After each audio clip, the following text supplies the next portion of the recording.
ชื่อว่าน้องภูมิครับชื่อเด็กชายพิรุณแล้วชื่อการที่เป็นลูกทำความมันเด็กชายของการศึกษาเป็นชายบางคน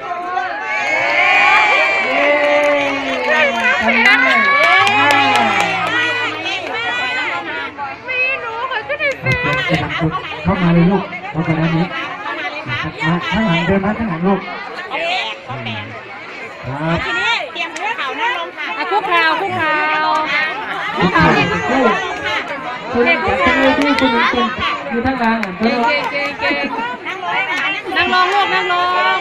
โอ้ยเก่งเลยห้องเก่งเยี่ยมไม่ร้องค่ะคนเก่งโอเคครับรู้สึกพร้อมแล้วปล่อยซาวนะครับอาจารย์ครับเตรียมตัวไม่เป็นไรครับเดี๋ยวรอก่อนครับนิดนึงเตรียมตัวพร้อมยังอาจารย์หน้าเวทีเตรียมตัวผู้ปกครองเตรียมตัวโอ้ท่านเด็กไปเที่ยวไหนเราเหนื่อยรับแล้วเดี๋ยวเต้นด้วยจ้าให้รถจ้าให้จนจบเพลงเลยลูกน้องก็ได้ขนมแล้วเดี๋ยวพลิกสติกออกลูกไม่จะหายลูกยังไงเราจะเล่นเวลานะครับเนื่องจากการแสดงมีเยอะสำหรับชุดการแสดงต่อไปเป็นตัวเลยนะครับพนมมืออันนี้พนมมือใช่ไหมนี่พนมมือรับเพลงพนมมือลูกจ้าขึ้นหัวด้วยขอเสียงปรบมือนะครับทุกท่านน้องเพิ่งมาลินะครับจากโรงเรียนโสธนาเด็กพนมมือแล้วท่านผอ.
ด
ร.โสมศักดิ์ พนมพิษมอบรางวัลเลยครับด่วนเลยนะครับขอบคุณครับ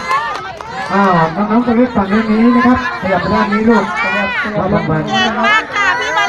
แล้วก็มอบรางวัลก่อนเดี๋ยวนะครับขอเชิญศักดิ์ครับเดี๋ยวนะครับมอบรางวัลแล้วเราช่วงชั้นห้องอะไรครับสบายห้องกุหลาบนะครับขึ้นเลยเตรียมตัวขึ้นเลยครับขอเชิญท่านผอ.เสริมศักดิ์ ดร.เสริมศักดิ์ พนมพิษนะครับ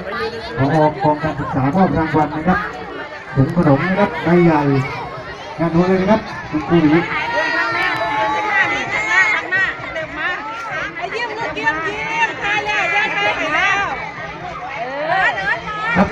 ถุงเลยครับ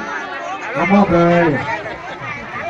ต่อไปห้องกุหลาบนะครับตัวเล็กๆเชิญครับตัวเล็กๆนะขอดูแบนห้องกุหลาบ ครับผมเก่งมากลูก นะครับเนื่องจากการแสดงเรามีหลายชุดนะครับ ก็แต่ทำการไม่เวลา ห้อง นะครับ กุหลาบครับนะครับ